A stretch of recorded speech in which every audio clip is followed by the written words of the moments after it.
السلام علیکم ورحمۃ اللہ۔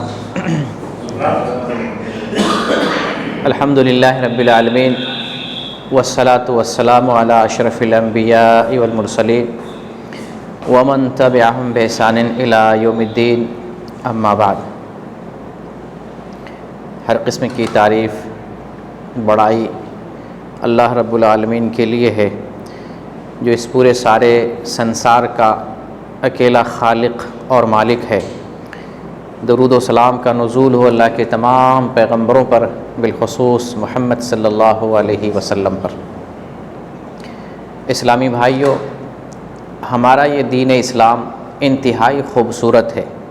اس کی جو تعلیمات ہیں وہ فطرت کے عین مطابق ہیں، یعنی انسان کی رہنمائی جس حساب سے ہونی چاہیے، اللہ رب العالمین نے دین اسلام میں اسی طریقے سے گائیڈ کیا ہے، اسی طرح کی تعلیم دی ہے، اور اللہ کے فضل و کرم سے ہم لوگ اس فطری دین کو، مذہب اسلام کو ماننے والے ہیں۔ یہ اللہ رب العالمین کی طرف سے ہمارے اوپر احسان ہے کہ آج ہم مسلمان ہیں، ورنہ بہت سارے لوگ دنیا میں ہیں، بڑی آبادی ہے دنیا میں، 8 ارب سے بھی زیادہ لوگ اس دنیا میں رہنے والے ہیں، لیکن اکثریت لوگوں کی ایسی ہے جو اسلام میں نہیں ہے، ایمان لانے والوں میں سے نہیں ہے۔ تو اللہ کی طرف سے ہمارے اوپر فضل ہے، احسان ہے کہ ہم لوگ مسلمان ہیں، اور الحمدللہ ہمیں مسلمان ہونے پر فخر ہے۔ اسلام میں ہونے کی وجہ سے ہمیں اس بات پر فخر ہے کہ ہم مسلمان ہیں، اور ہمیں اللہ سے ملنے کی تمنا ہے، رب سے ملاقات کی تمنا ہے، جنت میں جانے کی خواہش ہے۔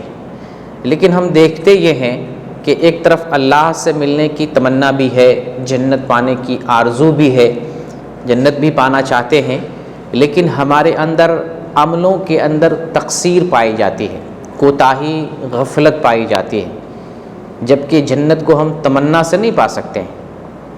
اللہ کا دیدار صرف آرزو اور تمنا سے نہیں ہے۔ اللہ تعالیٰ نے سورہ کہف میں فرمایا، فَمَنْ كَانَ يَرْجُو لِقَاءَ رَبِّهِ فَلْيَعْمَلْ عَمَلًا صَالِحًا، جو اپنے رب سے ملاقات کی امید رکھتا ہے وہ نیک عمل کرے۔ نیک عمل کرنا رب سے ملاقات کی بنیاد ہے۔ جو آدمی اچھا کام نہیں کرتا ہے، عمل صالح نہیں کرتا ہے، تو لاکھ اللہ سے ملنے کی تمنا کرے، جنت پانے کی تمنا کرے، اسے جنت نہیں مل سکتی ہے۔ ایمان میں آنے کے بعد دوسرا مرحلہ اور دوسرا کام ہے کہ ہم ایمان کے تقاضوں کو پورا کریں، اسے نیک عمل کہتے ہیں۔ ایمان جس بات کی رہنمائی کرتا ہے، جس طرف رشد و ہدایت کرتا ہے، وہ یہ ہے کہ ہم نیک کام کریں، ایمان کا تقاضا پورا کریں۔ تو آج ہم دیکھتے یہ ہیں کہ ہمارے اندر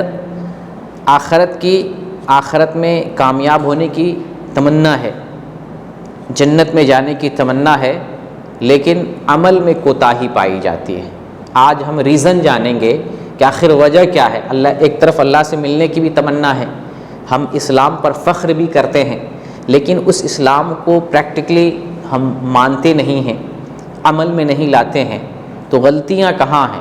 کون سا ریزن ہے، کون سے اسباب ہیں جس کی وجہ سے ہمارے عمل کے اندر کوتاہی پائی جاتی ہے، نیک اعمال کے اندر غفلت پائی جاتی؟ کون سے اسباب ہیں؟ تو کچھ اسباب کو جو میجر پوائنٹس ہیں ان کو آپ کے سامنے بیان کروں گا کہ ہم سے کہاں غلطی ہو رہی ہے، کس جگہ بھول چوک ہو رہی ہے، جس کی وجہ سے ہم نیک عمل کی طرف نہیں آ پاتے ہیں، یا نیک کام ہم کو بھاری لگتا ہے، نہیں کر پاتے۔ پھر آپ کو یہ بھی بتاؤں گا کہ نیک عمل کی توفیق کیسے ملے گی، ہم کو اچھے کام کی طرف آنے میں کون کون سے پوائنٹس ہمیں مدد کریں گے، کن باتوں کی وجہ سے ہم نیک کام کی طرف آ سکتے ہیں، ہم وہ بھی ذکر کریں گے۔ لیکن پہلے جان لیں ریزن کہ ہم غلطی کیوں کرتے ہیں، ہمارے اندر غفلت کیوں پائی جاتی، مسلمان ہونے کے باوجود فخر بھی کرتے ہیں لیکن مسلمان والا کام کیوں نہیں کرتے، آخر کیا ریزن ہے؟ تو چند بڑے بڑے جو موٹے ریزن ہیں ان کو آپ کے سامنے بیان کروں گا۔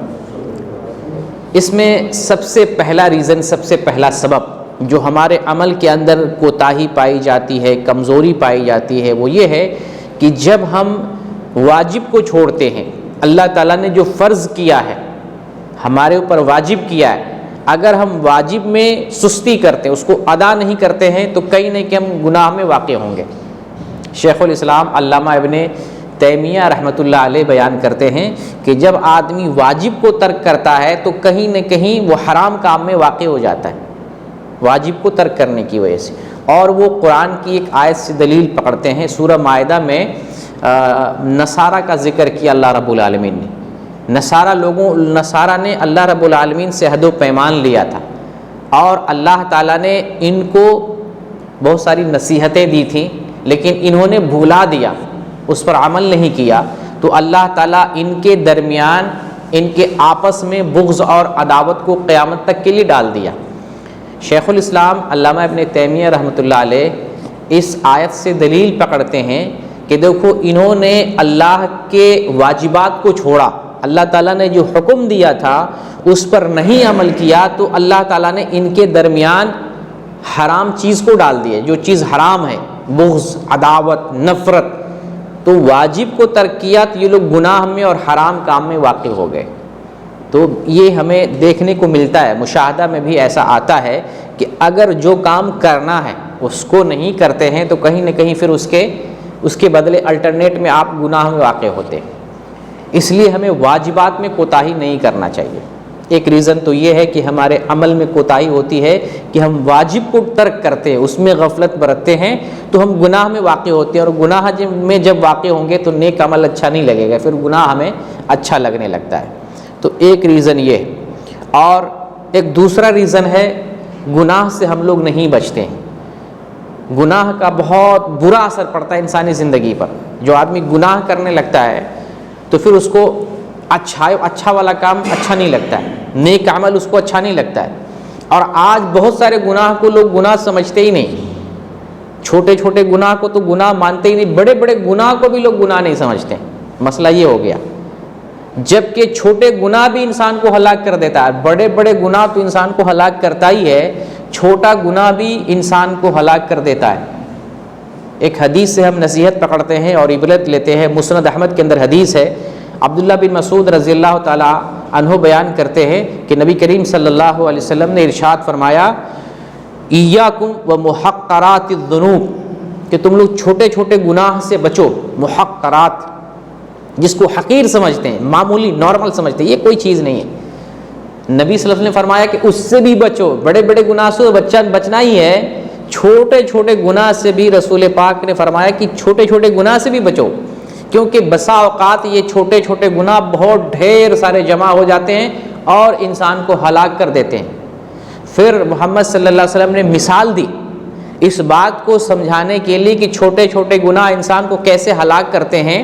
مثال دیا کہ جیسے ایک جنگل ہے، ایک جنگل میں ایک قوم نے پڑاؤ ڈالا، یعنی ڈھیر سارے لوگ، ایک قوم نے جنگل میں پڑاؤ ڈالا، پھر کھانا بنانے کا جب وقت آیا، ایک آدمی گیا ایک لکڑی لایا، دوسرا آدمی گیا دوسری لکڑی لایا، لانے والا ایک ایک آدمی ایک لکڑی لا رہا ہے، لیکن سب لوگوں نے لایا، ایک ایک کر کے لایا تو لکڑی کا ڈھیر جمع ہو گیا۔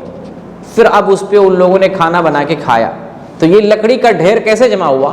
ایک ایک کر کے آیا، ایک ایک کر کے آیا۔ تو گناہ بھی ایسے ہی ہے، ایک ایک کر کے آئے گا، چھوٹا چھوٹا گناہ آئے گا، ڈھیر سارا جمع ہو جاتا ہے، اور پھر آدمی کو یہ چھوٹے گناہ جو ہیں ہلاک کر دیتے ہیں۔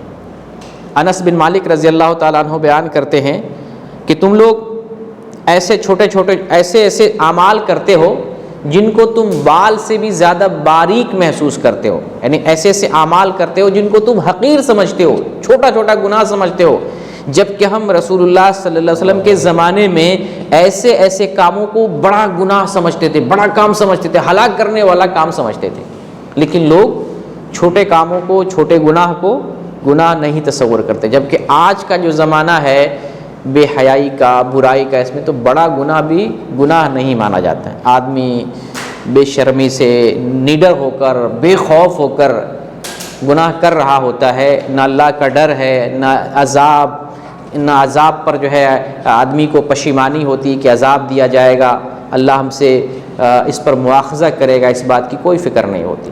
تو چھوٹے چھوٹے گناہ بھی ہلاک کرنے والے ہوتے ہیں، تو ہمیں گناہ سے باز رہنا ہے۔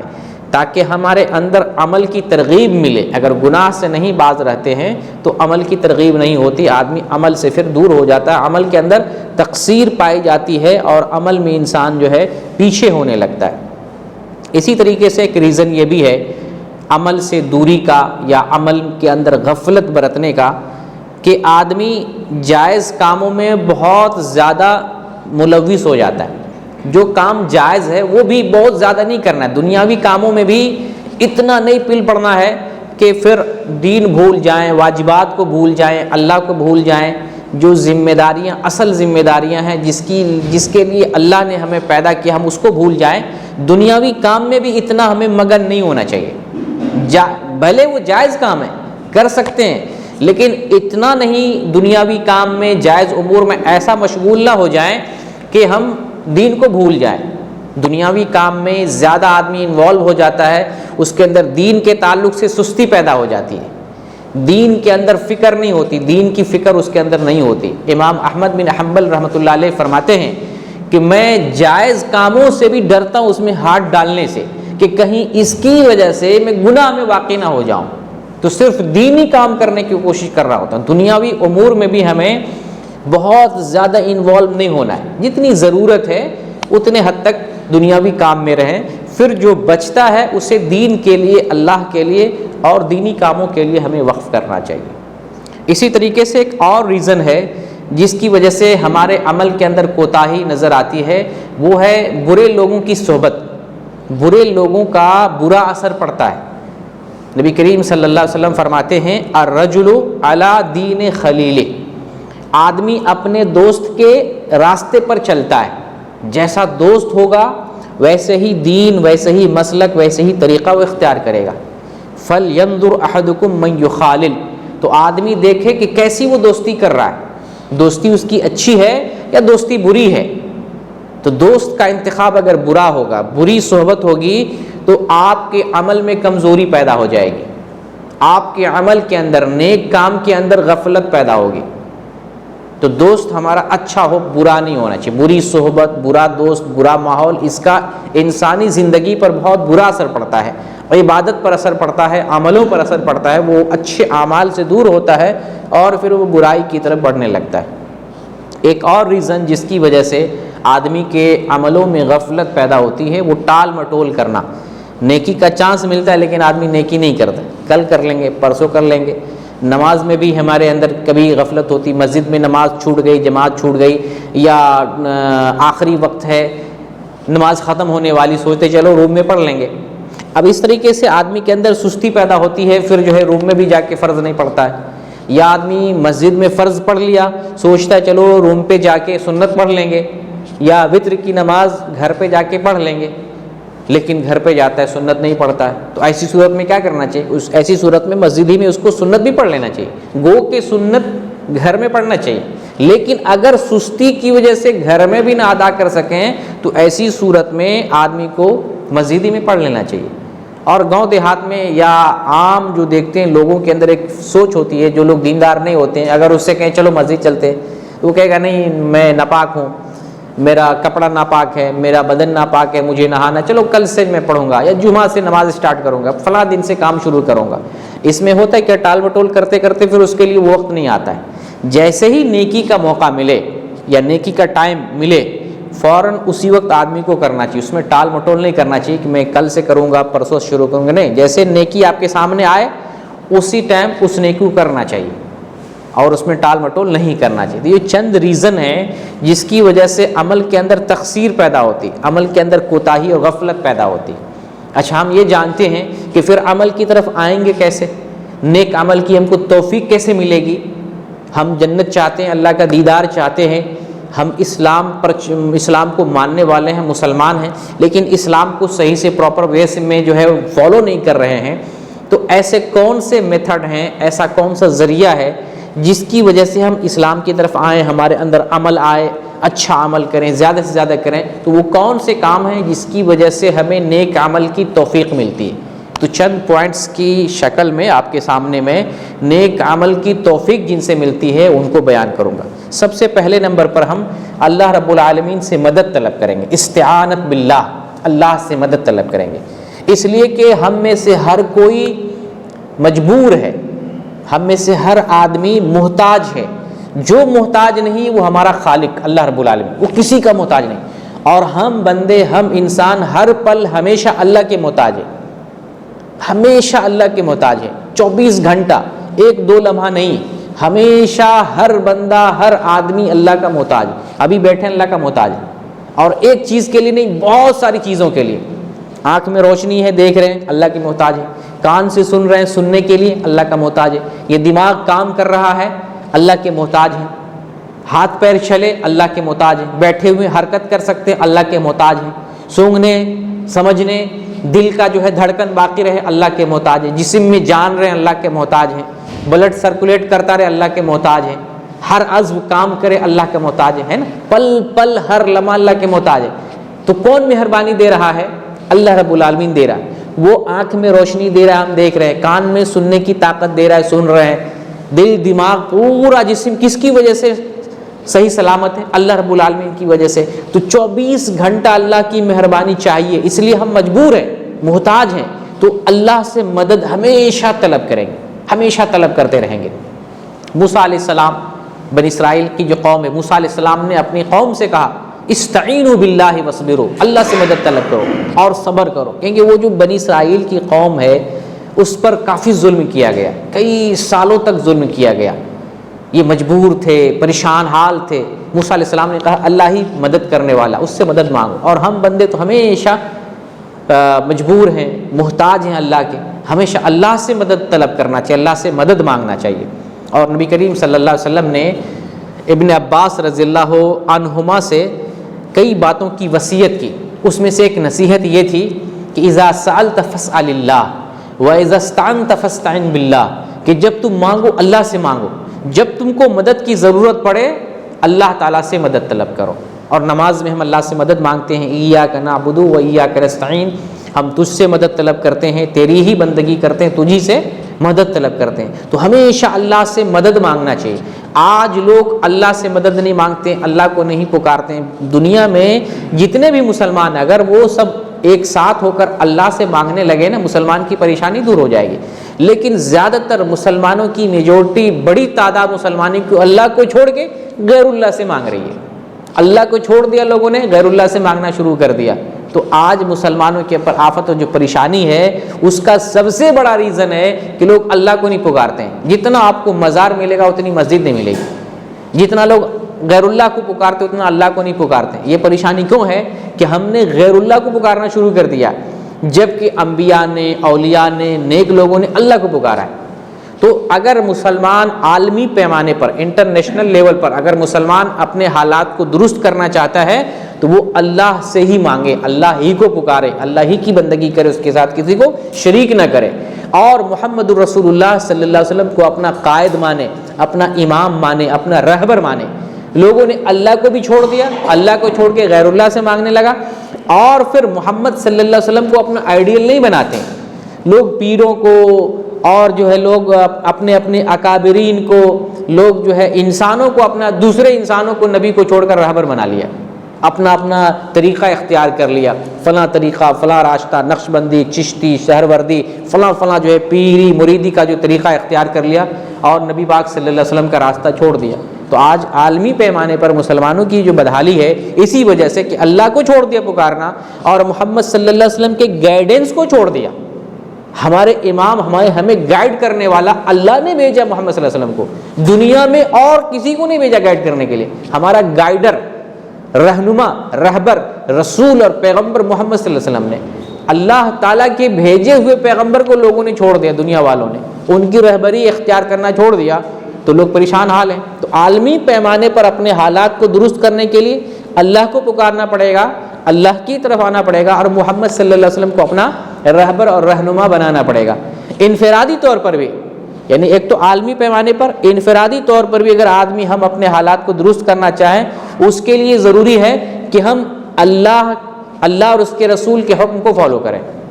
نبی کریم صلی اللہ علیہ وسلم فرمایا ترکت فیکم امرین لن تضلوا ما تمسکتم بہما کتاب اللہ و سنت رسولہ، کہ تم اس وقت، میں تمہارے درمیان دو چیزیں چھوڑے جا رہا ہوں، تم جب تک ان دو چیز کو مضبوطی سے تھامے رہو گے گمراہ نہیں ہوگے۔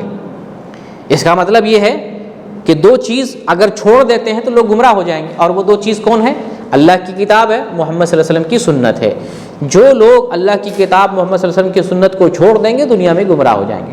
تو آج مسلمان کی پریشانی، گمراہی انفرادی طور پر اور عالمی طور پر اس کی وجہ یہ ہے کہ لوگوں نے اللہ کی کتاب اور سنت رسول کو چھوڑ دیا ہے۔ ان دونوں چیزوں کو تھامنے سے ہماری اصلاح ہو سکتی ہے۔ تو پہلا پوائنٹ کیا ہے؟ اللہ رب العالمین سے مدد طلب کرنا۔ لوگ اللہ سے مدد طلب کریں، اللہ سے توفیق طلب کریں، اللہ ہی سے مانگیں، اللہ کو پکاریں۔ اللہ تعالیٰ اگر ہمارے ساتھ ہے، ہماری مدد کر رہا ہے، تو ہم ہمیشہ راہ راست پر رہیں گے، سیدھے راستے پر رہیں گے، نیک کام کرتے رہیں گے۔ یہ پہلا پوائنٹ۔ اور دوسرا پوائنٹ یہ ہے کہ ہم اپنے دل کو صاف رکھیں، دل کو پاک صاف کرتے رہیں۔ یہ جو پوری باڈی ہے، پورا جسم ہے، اس میں پورا سب سے بڑا سردار جو ہے پورے باڈی کا وہ دل ہے۔ تمام پارٹس کا آپ سردار کہہ لیں، اس کا سب سے بڑا سردار دل ہے۔ اس کی اصلاح ضروری ہے، اس کو پاک رکھنے کی ضرورت، اس کو صاف ستھرا رکھیں۔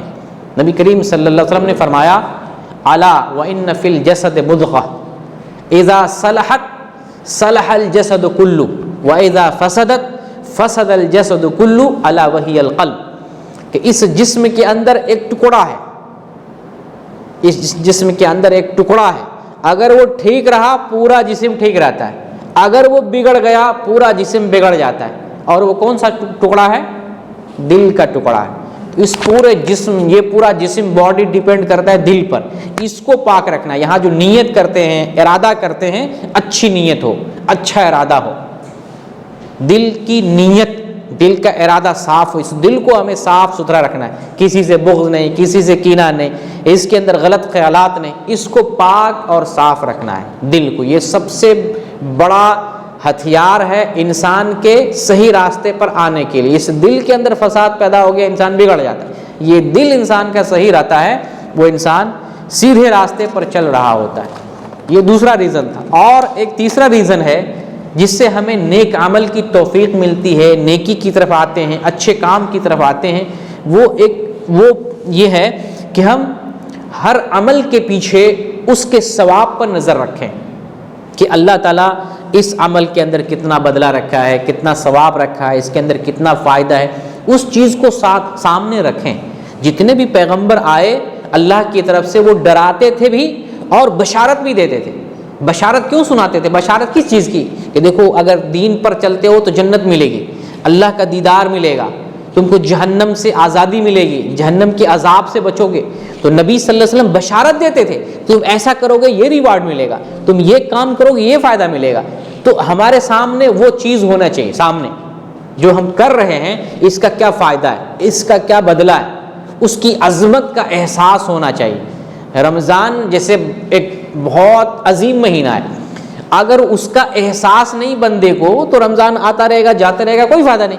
لیکن احساس ہو کہ یہ مہینہ بہت یونیک ہے، اس کے اندر خیر ہے، بھلائی ہے، تو آدمی اس کے اندر محنت کرے گا۔ تو اسی طریقے سے عمل کے پیچھے جو اللہ تعالیٰ نے ثواب رکھا ہے اس کا بھی احساس کرتے رہیں، اس کو بھی نظر میں رکھیں۔ دین، عبادت، اس کا احساس ہونا چاہیے۔ جب نماز اسٹارٹ کرتے ہیں اللہ کا خیال کرتے ہیں بہت عظیم ہے، اسٹارٹ ہی کرتے ہیں اللہ اکبر، اللہ سب سے بڑا ہے، اس کی عظمت کا احساس کر کے نماز میں انٹر ہوتے ہیں، نماز شروع کرتے ہیں۔ تو یہ احساس ہمارے اندر، عمل کے اندر بھی ہونا چاہیے۔ ایک صحابی آتے ہیں، ایک عربی دیہاتی ہوتے ہیں، رسول اللہ صلی اللہ علیہ وسلم سے سوال کرتے ہیں، اے اللہ کے رسول مجھے کوئی ایسا کام بتائیے کہ جس کو میں کروں تو میں جنت میں چلا جاؤں۔ آپ صلی اللہ علیہ وسلم نے کیا فرمایا کہ دیکھو تم اللہ کی بندگی کرو، اس کے ساتھ کسی کو شریک نہ کرو، اور فرض نماز ادا کرو، فرض زکوٰۃ ادا کرو، رمضان کا روزہ رکھو۔ تو اس آدمی نے قسم کھایا کہ میں قسم کھاتا ہوں اس ذات کی قسم جس کے قبضے میں میری جان ہے، میں آپ نے جو کچھ بتایا اس میں کچھ بھی زیادہ نہیں کروں گا، میں اس پر عمل کرتا رہوں گا۔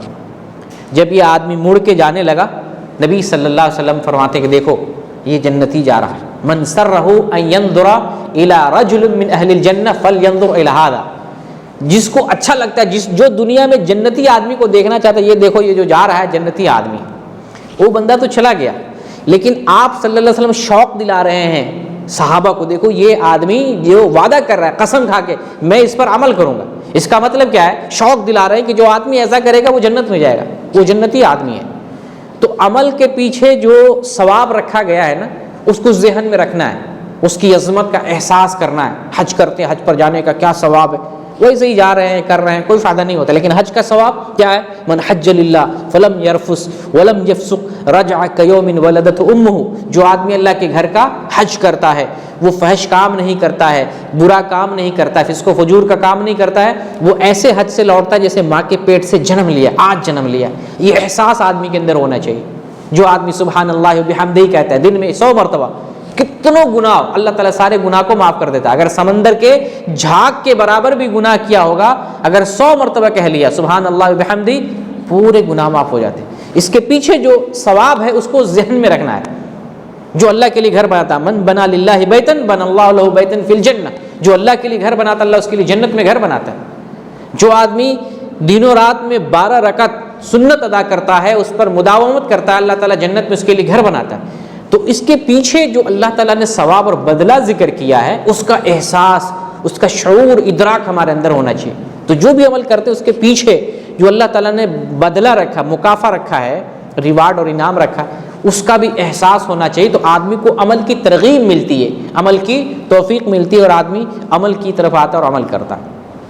اسی طریقے سے ایک اور ذریعہ جس کے ذریعہ آدمی کو نیک کام کی توفیق ملتی ہے، نیک کام کی طرف آتا ہے، وہ ہے گناہوں سے بچنا۔ آپ گناہ سے بچتے رہیں، اللہ کا وعدہ ہے، اگر ہم گناہ کبیرہ سے بچتے رہیں، اللہ گناہ صغیرہ کو یوں ہی معاف کرتا ہے۔ اگر گناہ کبیرہ سے بچتے ہیں، اللہ کا وعدہ ہے گناہ صغیرہ تو ہم یوں ہی معاف کر دیں گے۔ تو گناہ سے بچنے کا انسان کو بہت فائدہ ملتا ہے، عمل کی طرف آتا ہے۔ گناہ سے آدمی عمل سے دور ہوتا ہے، گناہ کرنے سے اور گناہ چھوڑنے سے، گناہ سے بچنے سے آدمی کو عمل کی توفیق ملتی ہے۔ حسن بصری رحمۃ اللہ علیہ سے کسی نے سوال کیا کہ میں جب رات میں سوتا ہوں، ذرا اس واقعے کو سنیں، میں جب رات میں سوتا ہوں میں ٹھیک ٹھاک رہتا ہوں، پورا جسم ٹھیک ہے، اور میں چاہتا ہوں کہ رات میں جگوں، عبادت کروں، تہجد کی نماز پڑھوں، میں وضو کا پانی بھی لے کر رکھ لیتا ہوں، وضو کا پانی بھی میں لے کر رکھ لیتا ہوں، لیکن تہجد کی نماز نہیں پڑھ پاتا ہوں، نہیں اٹھ پاتا ہوں۔ کیا وجہ ہے، کیا ریزن ہے؟ میرا دل تو چاہتا ہے کہ میں تہجد پڑھوں، پڑھنا چاہتا ہوں، تیاری کر رہا ہوں، ٹھیک ٹھاک ہوں، میں کوئی بیمار بھی نہیں ہوں، پانی بھی رکھا میں نے، لیکن رات میں تہجد کے لیے نہیں اٹھ پاتا ہوں، کیا وجہ ہے؟ حسن بصری رحمۃ اللہ علیہ کہتے ہیں کہ گناہوں نے تم کو جکڑ رکھا ہے، گناہ میں تم گرفتار ہو، گناہ تم کو ایسے جکڑ دیا ہے، اس کی وجہ سے تم نہیں اٹھ پاتے ہو۔ دیکھیں گناہ کا کیسا اثر ہے، گناہ کا ایسا اثر ہوتا ہے کہ عبادت کرنا بھی چاہتا ہے بندہ، عبادت نہیں کر پاتا ہے۔ عبداللہ ابن مسعود رضی اللہ تعالیٰ عنہ سے اسی حوالے سے پوچھا گیا کہ تہجد کی نماز کی استطاعت نہیں، طاقت نہیں پڑھ پاتا ہوں، کیا وجہ ہے؟ تو آپ فرماتے ہیں گناہوں نے تم کو اس سے دور کر دیا۔ کہنے کا مطلب اگر گناہ سے بچتے ہیں تو نیک کام کی توفیق ملتی ہے، اور اگر گناہ سے نہیں بچتے ہیں تو نیک کام کی توفیق نہیں ملتی۔ آج ہم گناہ کو گناہ ہی نہیں سمجھتے ہیں، گناہ کا خوف نہیں ہے، جبکہ عبداللہ ابن مسعود رضی اللہ عنہ بیان کرتے ہیں کہ ایک مومن آدمی گناہ کا بڑا خوف محسوس کرتا ہے، جب گناہ کر لیتا ہے اس کو یوں محسوس ہوتا ہے کہ ایک پہاڑ کے نیچے وہ بیٹھا ہوا ہے۔ تصور کریں کیسا نقشہ کھینچ رہے ہیں کہ ایک مومن آدمی جب گناہ کرتا ہے تو گناہ کا احساس ایسا ہوتا ہے، اس کو لگتا ہے وہ پہاڑ کے نیچے بیٹھا ہوا اور پہاڑ اس کے اوپر گر جائے گا، اتنا خطرناک محسوس کرتا ہے مومن آدمی۔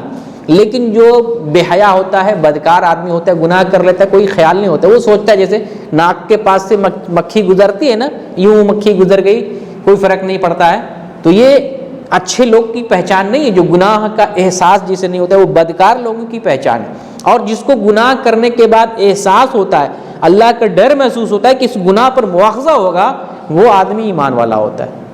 تو گناہوں سے بچنے کی وجہ سے انسان کو نیک کام کی توفیق ملتی ہے، نیک کام کی سعادت نصیب ہوتی ہے۔ اسی طریقے سے ایک پوائنٹ ہے جس کی وجہ سے نیک کام پر مدد ملتی ہے، وہ ہے عمل پر استمرار کرنا۔ جو بھی نیک کام کریں استمرار کے ساتھ برابر کریں، کبھی کیا کبھی چھوڑ دیا، کبھی کیا کبھی چھوڑ دیا، تو اس سے انسان کے اندر سستی پیدا ہوتی ہے۔ لیکن اگر آپ عمل کو کنٹینیو کرتے ہیں، برابر کرتے ہیں، بہت فائدہ ملتا ہے۔ ایک فائدہ یہ ہے کہ آپ کے ایمان کو قوت ملتی، غذا ملتی۔ یہ جو ہمارے اندر ایمان ہے، مسلمان ہونے کا جو ہم دم بھرتے ہیں، ایمان لانے کا جو ہم دم بھرتے ہیں، اس ایمان کو غذا ملتی۔ جب بھی آپ برابر عمل کر رہے ہوتے ہیں نا، آپ کا ایمان عمل سے ٹچ رہتا ہے، ایمان کو غذا مل رہی ہوتی، اور برابر عمل کرنے کی وجہ سے آپ کے نفس کا تزکیہ ہوتا، آپ کے نفس کی تربیت ہوتی ہے، نفس کی جو ہے تربیت اور اصلاح ہو رہی ہوتی۔ اور اسی طریقے سے برابر آپ عمل کرتے ہیں تو ایمان میں اور عمل میں بھی بڑھوتری ہوتی۔ تو برابر عمل کرنے کا بہت فائدہ، ایمان کو غذا مل رہی ہے، نفس کی تربیت ہو رہی ہے، اور عمل میں بھی بڑھوتری ہو رہی ہے۔ جس وقت آپ عمل کو منقطع کر دیتے ہیں، ختم کر دیتے ہیں، اب ایمان کو غذا ملنا بند، نفس کی تربیت رک جاتی ہے، ایمان میں جو بڑھوتری ہو رہی تھی، عمل میں بڑھوتری ہو رہی تھی، وہ بڑھوتری بند ہو جاتی ہے۔ تو کوئی بھی عمل کرے، جس عمل کا بھی آپ کو موقع مل رہا ہے، آپ کے سامنے جو عمل ہے اس کو کرے اور برابر کرے، کنٹینیو کریں۔ اور اس کو اللہ رب العالمین پسند بھی فرماتا ہے۔ نبی کریم صلی اللہ علیہ وسلم فرماتے ہیں ان احب الاعمال الی اللہ ادومها وان قل، کہ اللہ کے نزدیک سب سے پیارا عمل وہ ہے جو برابر کیا جائے، برابر مسلسل کیا جائے، چاہے چھوٹا ہی کیوں نہ ہو، اللہ کو یہ پسند ہے۔ لیکن جو عمل آپ کبھی کریں، چھوڑ دیں، کوتاہی ہو جائے، تو پھر آپ کے اندر ٹھنڈا پن محسوس ہونے لگے گا۔ آپ نماز مسجد جا رہے تھے، برابر پڑھ رہے تھے، برابر پڑھتے رہیں گے، فجر کی نماز برابر پڑھتے تھے، برابر پڑھیں گے۔ آپ جو 2-4 دن اس میں سستی کر دیں گے، لیکن اٹھنے میں پھر آپ کو مشکل لگے گا، یار کون جائے گا، کل پڑھ لیں گے، چلو دوسرے دن پڑھ لیں گے، قضا پڑھ لیں گے، دن میں جب اٹھیں گے پڑھ لیں گے۔ تو جب برابر کرتے ہیں آپ کو برابر توفیق ملتی ہے، آپ برابر فجر کی نماز پڑھیں، آپ بغیر الارم کے اٹھیں گے۔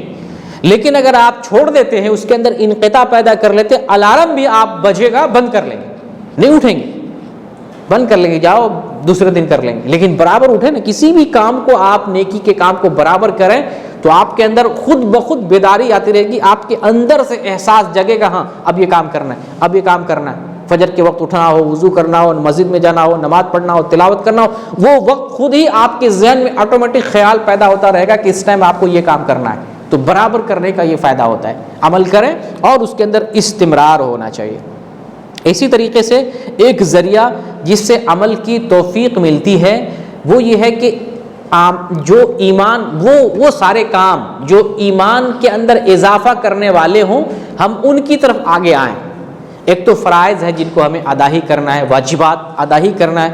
ان کے علاوہ جو نوافل ہیں، جو نیک کام ہیں، مستحسن اور اچھے کام ہیں، جن کی ترغیب دی گئی جن نیکیوں کی، ان کام کی طرف آئیں۔ جیسے ذکر کی مجلس ہے، علم کی مجلس، جیسے ابھی بیٹھے ہوئے ہیں، اگر اس طرح کی مجلس میں آتے رہیں گے، آپ کو غذا ملتی رہے گی، آپ جاگتے رہیں گے، باشعور بنیں گے، ذمہ دار مسلمان بنیں گے، آپ کے اندر ایمان کا احساس پیدا ہوگا، عمل کا احساس پیدا ہوگا۔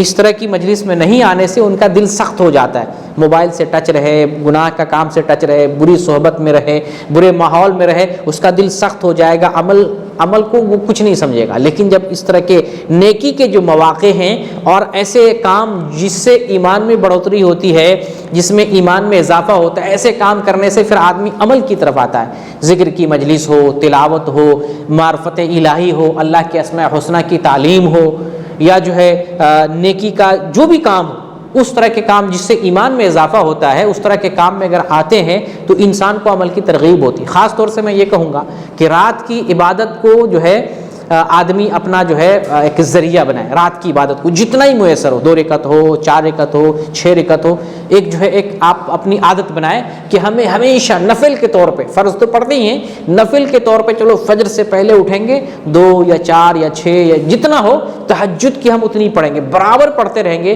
یہ آپ کو تقویت دے گا، یہ جو نماز تقویت دے گی اور یہ مدد کرے گی، آپ کو دوسرے کاموں کی طرف لائے گی، دوسرے کام کی طرف آئیں گے۔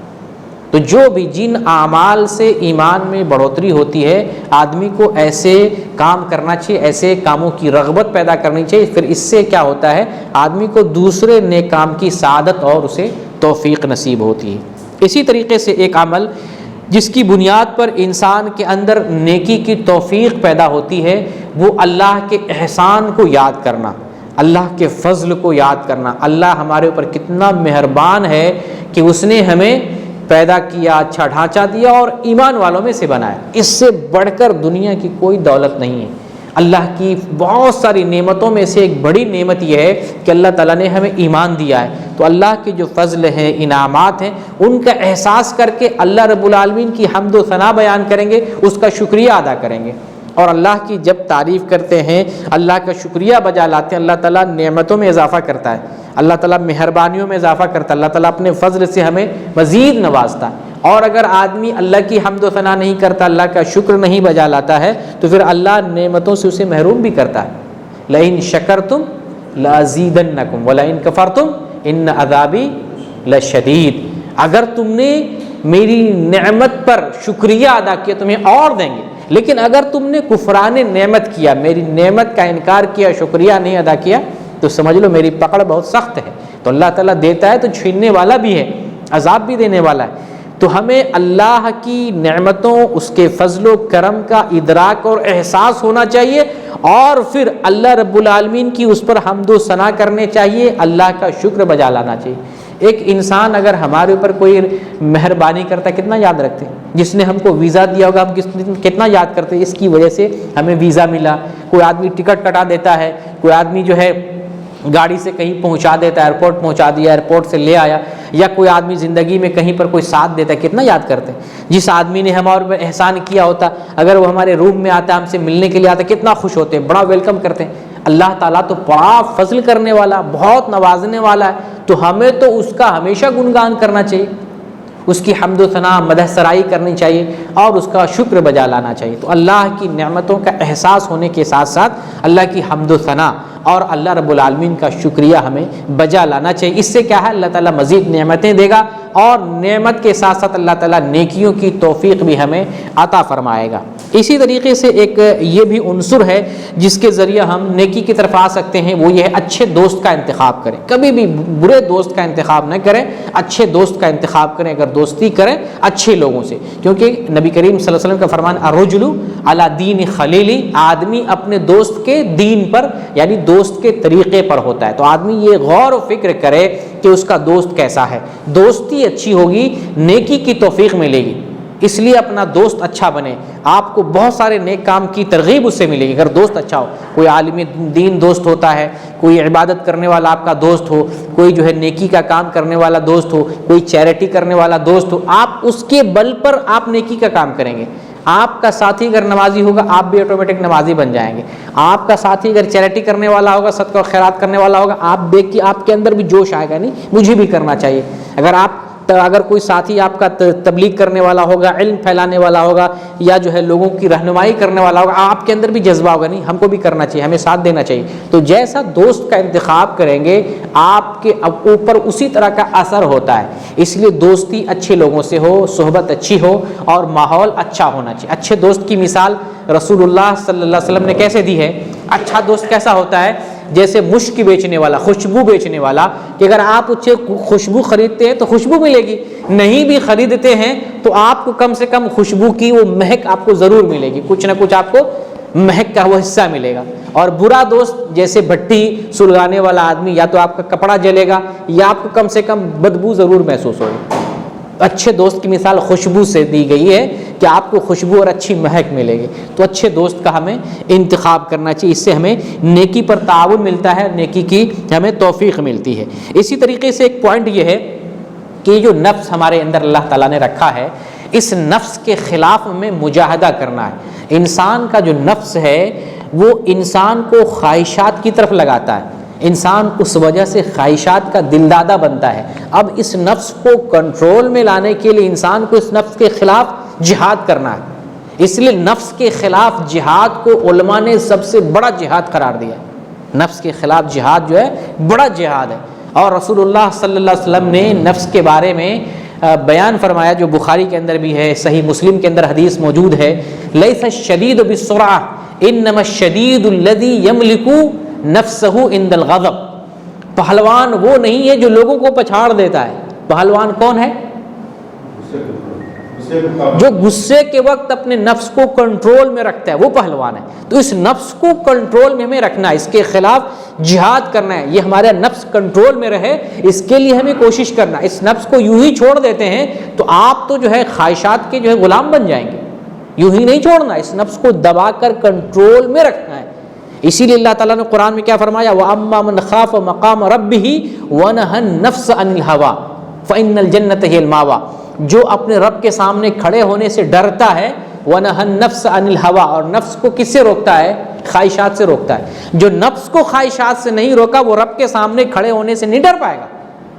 نفس کو خواہشات سے روکیں گے تبھی اللہ کے سامنے پیشی سے ڈر محسوس ہوگا, یہ محسوس ہوگا اللہ کے سامنے پیش ہونا ہے, کھڑا ہونا ہے.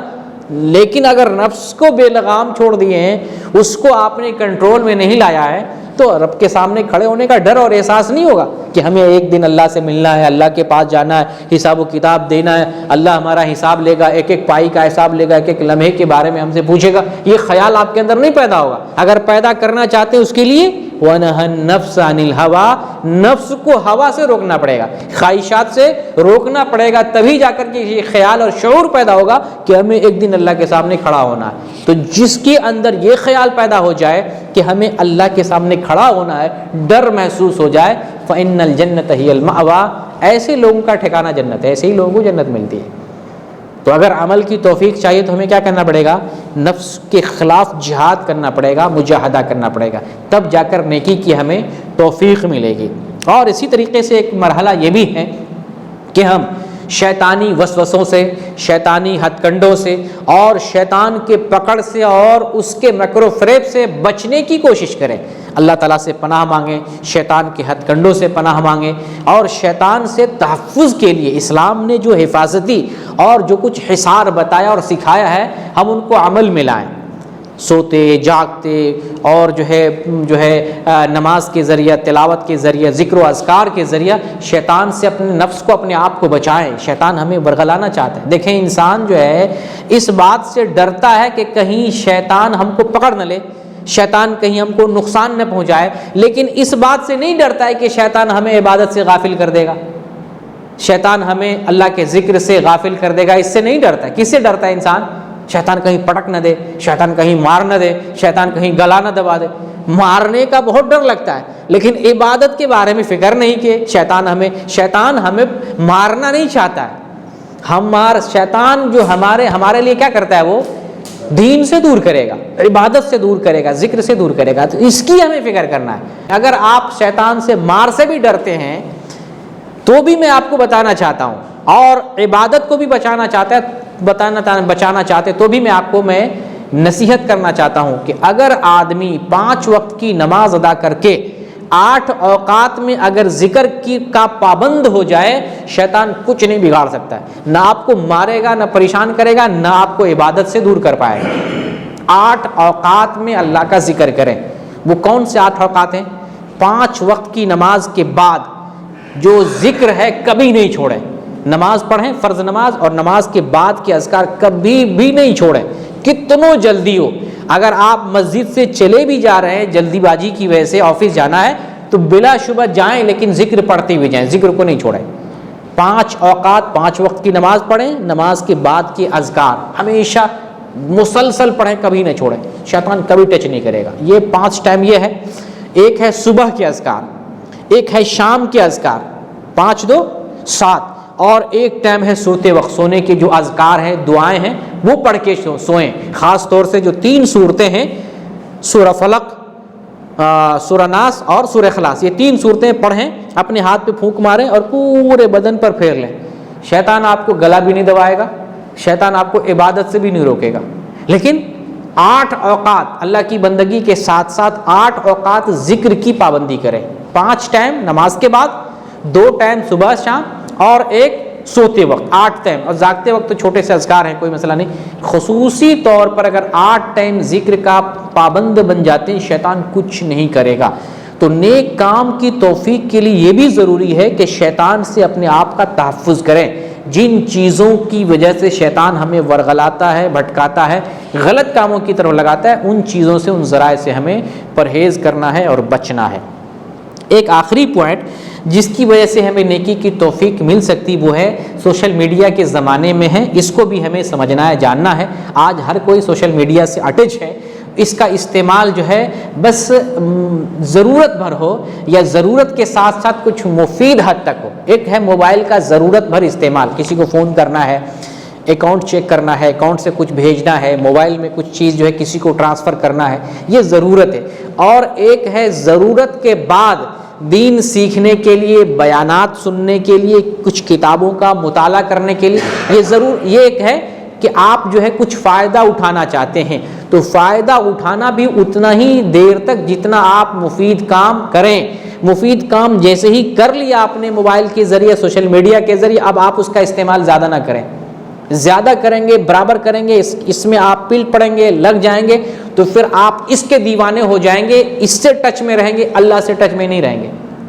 موبائل کے اندر اپلیکیشن ایک ہے, اس کے ذریعے آپ کو پتہ چلے گا کہ آپ موبائل کا کتنا استعمال کرتے ہیں. وہ اگر لوڈ کر لیتے ہیں تو آپ لوڈ کرنے کے بعد آپ دیکھ لیجئے 24 آور میں آپ نے موبائل کا کتنا استعمال کیا ہے, آپ دنگ رہ جائیں گے. 24 گھنٹے میں آپ کو لگے گا کہ آپ 18 گھنٹے 22 گھنٹے 19 گھنٹے موبائل سے ٹچ میں ہیں. اتنا بندہ اللہ سے بھی ٹچ میں نہیں ہوتا جتنا موبائل سے ٹچ میں. حیران ہو جائیں گے کہ میں اتنا کیسے موبائل یوز کر رہا ہوں. آپ وہ اپلیکیشن نہیں لوڈ کیا, آپ کو احساس نہیں ہوتا ہے, لیکن وہ اپلیکیشن لوڈ کر لیں, اس کے بعد دیکھیں کہ موبائل کا یوز آپ کتنا کر رہے ہیں. آپ نے فیس بک کے لیے, انسٹاگرام کے لیے, ٹویٹر کے لیے اور جو واٹس ایپ کے لیے کتنا ٹائم دیا وہ آپ کو اپلیکیشن بتائے گا, اور پھر آپ حیران ہو جائیں گے کہ آپ نے کیا کر دیا. تو اتنا ٹچ ہم سوشل میڈیا سے نہیں رہیں گے, موبائل سے نہیں رہیں گے. اگر اتنا پہلے ہی میں بتایا کہ دنیاوی کام میں اگر اتنا انوالو ہو جاتے, اتنا ضرورت سے زیادہ, تو آپ گناہ میں واقع ہو جائیں گے. پھر آپ ٹائم پاس کرنے لگیں گے. ٹائم پاس کرتے کرتے آدمی غلط راستہ اختیار کرتا ہے, گناہ کی طرف جاتا ہے, گانے کی طرف جاتا ہے, فلم کی طرف جاتا ہے, اور جو گندی چیزوں کی طرف چلا جاتا ہے. تو اتنا استعمال ضرورت بھر ہو اور ضرورت کے بعد مفید چیزوں کے استعمال کے لیے اگر کر رہے ہیں تو وہ اتنا ہی دیر جتنا دیر مفید استعمال کر رہے ہیں. آج کا استعمال جو مفید کام میں تھا وہ استعمال ہو گیا, اس کے بعد موبائل کو بند کر دیں. اللہ رب العالمین سے دعا کرتے ہیں بارالہ ہمارے ایمان کی اصلاح فرما دے, عمل کی توفیق ہمارے اندر پیدا فرما دے, اور جب تک زندہ رکھ اسلام پر زندہ رکھ, اور جب خاتمہ ہو تو ایمان پر خاتمہ ہو. آمین. وآخر دعوانا ان الحمد للہ رب العالمین. شکراً, جزاکم اللہ خیر.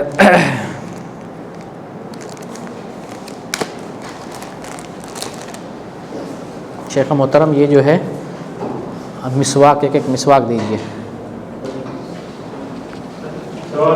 سوال ہے؟ جی بولیں.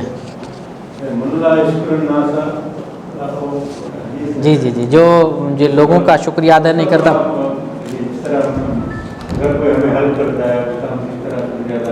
جی جی, اگر کوئی ہمارا ہیلپ کرتا ہے تو اس کا شکریہ یہ ہے, ایک تو ہم جزاک اللہ خیرن کہیں, یعنی کوئی آدمی ہمیں چھوٹا سا کام کر دیا, ہمیں مدد کر دیا, جو کوئی جو ہے تو کم سے کم جزاک اللہ خیرن, اللہ تعالیٰ تمہیں بہتر بدلہ دے. یا اگر کوئی ہارڈ ورک کر دیتا ہے, محنت کا کام کر دیتا ہے, تو اس میں کچھ ہم ہدیہ تحفہ دے دیتے ہیں, تو اس سے دل کی محبت پیدا ہوتی ہے. اور پھر جو ہے اس کو ہم یاد رکھیں برابر, کوئی چھوٹا سا بھی احسان کریں اس کو ہم برابر یاد رکھیں, اور اس کو خاص طور سے دعا میں یاد رکھیں. اللہ تعالیٰ ان کے اوپر اپنی رحمت نازل فرما. ایسا آدمی اپنی دعا میں ان کو یاد رکھیں جو ہمارے ساتھ احسان کرتا ہے. اور احسان کا اظہار بھی ہونا چاہیے, گفٹ کے دے کر ہو, یا اس کے ساتھ ملاقات, اگر بیمار پڑ جائے تو ملاقات کریں, اگر اس کو کبھی ضرورت پڑے پیسے کی آگے بڑھ کے, ہاں اگر کوئی ضرورت ہو بتاؤ, ہم آپ کی مدد کرنا چاہتے ہیں. تو مختلف طریقے ہیں ان کے ذریعے ہم اس کا شکر ہم ادا کر سکتے ہیں. جی جی, ان کے لیے خاص طور سے دعا میں ان کو یاد رکھیں, اللہ ان پر اپنی رحمت نازل فرمائے کہ اس کی وجہ سے ہمارا یہ کام ہو گیا, اس نے فلاں ضرورت جو ہے ہماری پورا کی ہے. اللہ تعالیٰ نے کہا نا کہ تم بندوں کی ضرورت پوری کرو گے تو اللہ تعالیٰ تمہاری ضرورتیں پوری کرے گا. تو اگر بندے ہماری ضرورت پوری کر دیتے ہیں ہم ان کو دعا میں یاد رکھیں گے.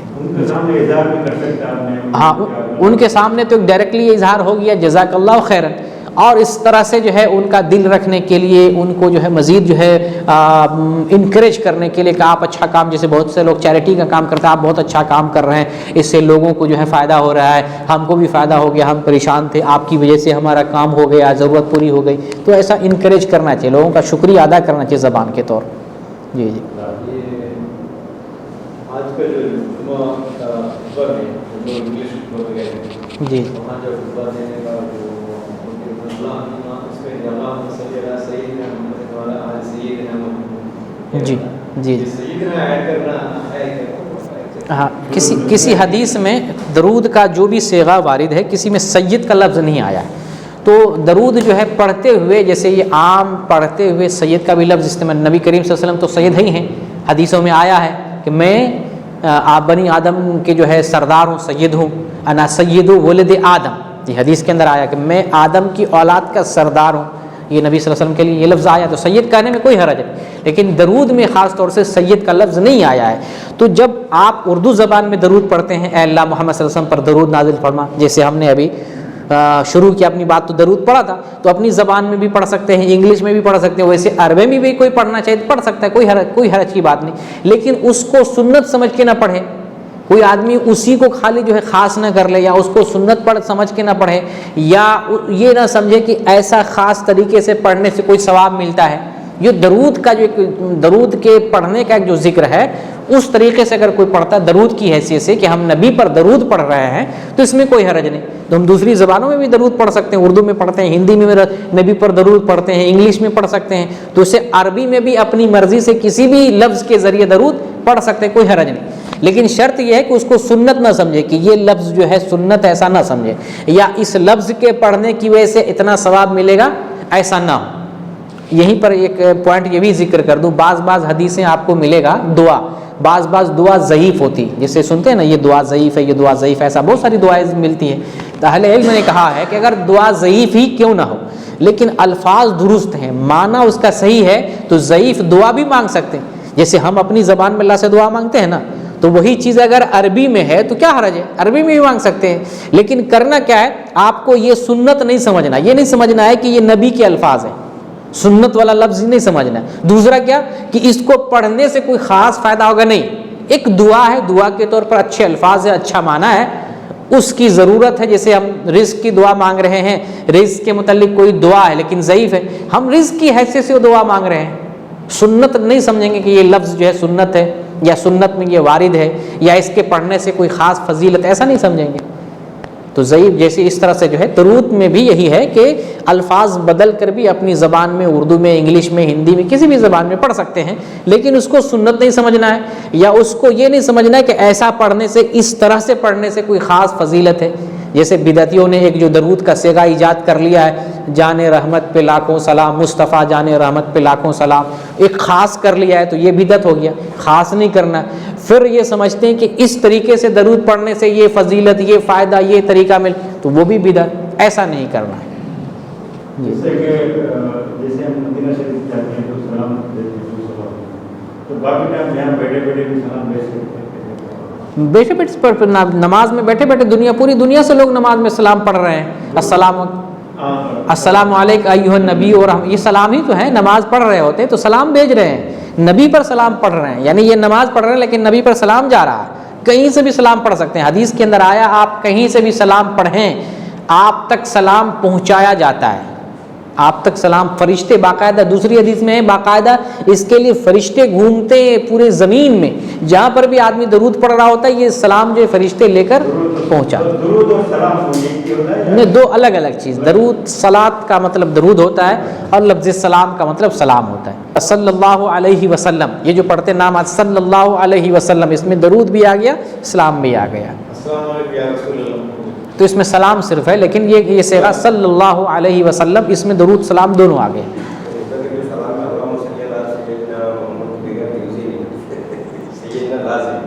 ہاں، تو پڑھنے میں کوئی حرج نہیں، بس یہ کہ عقیدہ نہ سمجھے کہ یہ سنت ہے.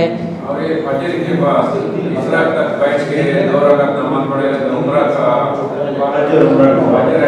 ہاں، بیٹھ کے نہیں ہے، اس طرح سے حدیث اس طرح سے ہے کہ جو آدمی فجر کی نماز جماعت سے پڑھتا ہے، فجر کی نماز جماعت سے پڑھتا ہے، اور پھر اسی جگہ پر بیٹھا رہتا ہے، اللہ کا ذکر کرتا ہے جب تک سورج نکل جائے، طلوع ہو جائے، جس کو اشراق بولتے ہیں.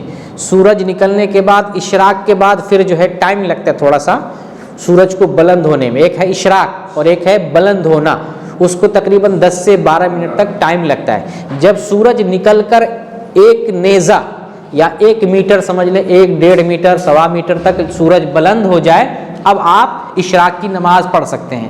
تو اگر اس طرح سے کسی نے اشراق کی نماز 2 رکعت نماز پڑھا تو اس کو حج اور عمرہ کے برابر ثواب ملتا ہے. لیکن جماعت سے نماز پڑھا ہو, اسی جگہ بیٹھ کر ذکر کر رہا ہو, جب سورج نکل جائے, ایک نیزہ برابر بلند ہو جائے تو 2 رکعت نماز ادا کرے تو اس کو حج عمرہ کے برابر ثواب ملتا ہے. جگہ وہی بیٹھنا ہے, ادھر ادھر اسی جگہ بیٹھتے ہوئے ذکر کرنا. اگر کوئی ضرورت پڑ جائے, جیسے پیشاب لگ گیا ہو, کوئی عذر پیدا ہو جائے, پیاس لگ جائے, کوئی مسئلہ نہیں, اس کا کوئی مسئلہ نہیں. لیکن یہ مطلب نہیں ہے کہ آپ پھر جو ہے گھر چلے گئے, کہیں اور چلے گئے, پھر آپ پڑھتے ہیں. نہیں, حدیث صحیح حدیث ہے, صحیح حدیث. جب مدینہ شریف جاتے ہوئے کافی لوگ مدینہ شریف جا رہے تھے, ہمارا سلام پیش کیجیے گا. ہاں, یہ اصل میں لوگ بدعتیوں نے اس کام کو شروع کیا ہے. بدعتی لوگوں کا عقیدہ ہے کہ جو لوگ اس دنیا سے چلے جاتے ہیں وہ وفات نہیں پاتے ہیں, وہ باقاعدہ دنیا کی طرح زندہ ہوتے ہیں. تو اور بعض ضعیفوں کے اندر, روایتوں کے اندر بھی آیا ہے کہ نبی صلی اللہ علیہ وسلم کی قبر کے پاس جا کر کوئی بولتا ہے آدمی تو باقاعدہ سنتے ہیں, نام کے ساتھ جو ہے آپ تک پہنچایا جاتا ہے. تو یہ سب ضعیف روایات ہیں. اور ان کا عقیدہ بدعتیوں کا تو آپ جانتے ہی, وہ سمجھتے ہیں کہ قبر میں آدمی زندہ ہوتا ہے. تو زندہ آدمی کے پاس, آدمی یہ سوچ رہا ہے کہ زندہ آدمی کے پاس جا رہا ہے, چلو میری طرف سے پہنچا دینا. جبکہ حدیث میں ایک تو یہ ہے کہ رسول صلی اللہ علیہ وسلم اس دنیا سے وفات پا گئے, اس دنیا سے کوئی تعلق نہیں ہے. درود پہنچایا جاتا ہے, پہنچایا کیسا جاتا ہے اس کی کیفیت ہمیں نہیں جانتے, ہم کو کچھ پتہ نہیں ہے. اللہ تعالیٰ جانتا ہے, وہ برزخ کا معاملہ ہے, غیب کا معاملہ ہے. غیب کی اتنی ہی خبر ہم کو معلوم ہے جتنا اللہ نے ہمیں بتایا ہے.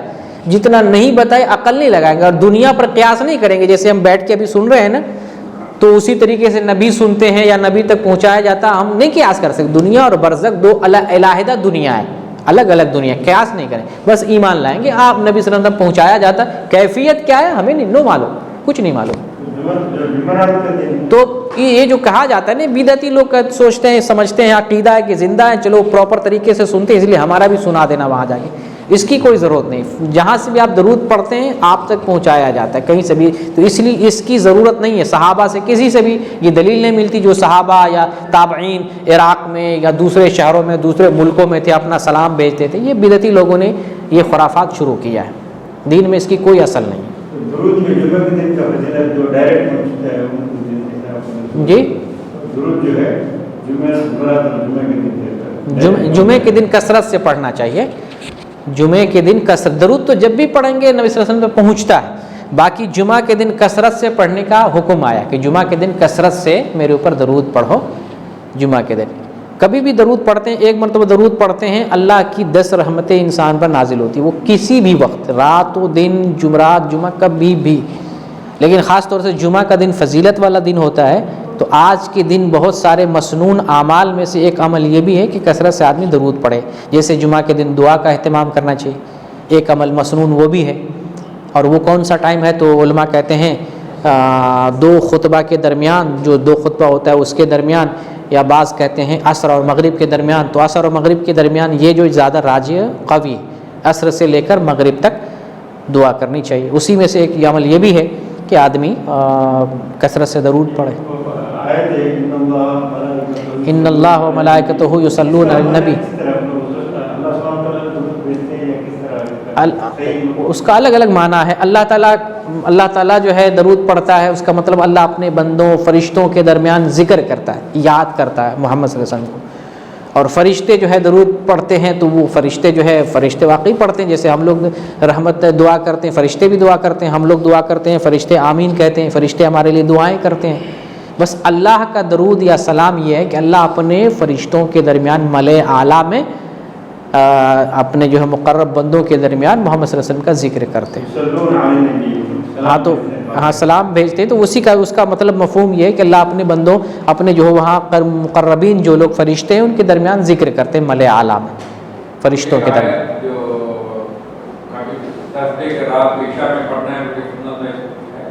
کون یہ آیت؟ نہیں تو ایسا نہیں ہے.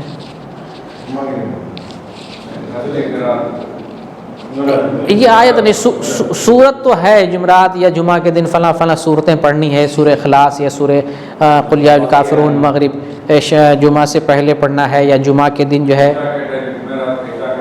جی, جمعہ کا ہاں وہ قربانی سے متعلق پچھلے دن آیا تھا سوال کہ حضرت ابو بکر اور حضرت عمر رضی اللہ تعالیٰ عنہ جو ہے کہ وہ قربانی نہیں کرتے تھے کہ ہاں یہ مجھے پتہ چلا یہ صحیح ہے، یہ آیا ہوا ہے، وہ نہیں کرتے تھے اس لیے تاکہ لوگوں کو پتہ چلے کہ یہ عمل واجب نہیں ہے۔ اور وہ چیز تو میں آپ کو بتایا کہ اہل سنت کا یہی موقف ہے کہ قربانی واجب نہیں ہے، لیکن لوگ چونکہ خلیفہ رسول اگر کوئی عمل کریں یا بڑے صحابہ تو لوگ دیکھ کے غلط فہمی کا شکار ہو جاتے ہیں نا، تو اس لیے وہ جو ہے وہ نہیں کرتے تھے۔ لیکن اب ایسا ڈر تو محسوس نہیں ہے کہ اب آدمی کوئی اس کو دلیل بنا کے کہے کہ جیسے وہ نہیں کرتے تھے تو ہم کو بھی طاقت ہے تو ہم نہ کریں، ایسا نہیں دلیل پکڑنا، کیونکہ دین تو کمپلیٹ ہو گیا، ہم لوگوں سے تو کوئی خطرہ نہیں ہے۔ نبی صلی اللہ علیہ وسلم کے زمانے میں خطرہ تھا، نبی صلی اللہ علیہ وسلم جو ہے 3 دن تراویح پڑھانے کے بعد دوبارہ نہیں نکلے۔ کیوں نہیں نکلے؟ کہیں یہ فرض نہ کر دیا جائے۔ لیکن جب نبی صلی اللہ علیہ وسلم چلے گئے اب تو کوئی ڈر نہیں ہے، تو اب جو ہے پورے رمضان آپ تراویح پڑھیں، کوئی مسئلہ نہیں ہے۔ جمعے کے دن اثر بزرگ کے بعد جو دعا کا جو یہ ہوتا ہے جی جی تو ایکچولی کیا ہے اثر سے مغرب تک حضرت الشیخ بیٹھنا ہے یا نہیں یہ وقت ہے، نہیں یہ ٹائم ہے، اس ٹائم میں کسی بھی وقت کریں آپ کی دعا قبول ہو سکتی ہے، یعنی آپ جو بھی دعا کریں قبول ہوگی۔ تو یہ ٹائم، اس ٹائم کے درمیان کوئی جتنا زیادہ کر سکے وہ تو اچھی بات ہے، کوئی کتنا زیادہ کر سکے، کوئی مغرب کے ٹائم کرے، کوئی عصر کے بعد فوراً کرے، کوئی مغرب اور عصر کے درمیان کے بیچ میں کرے۔ تو اس بیچ کا ٹائم ہے، اس میں آدمی جتنا کرے جو اپنی استطاعت کے مطابق، اپنی حیثیت استطاعت کے مطابق۔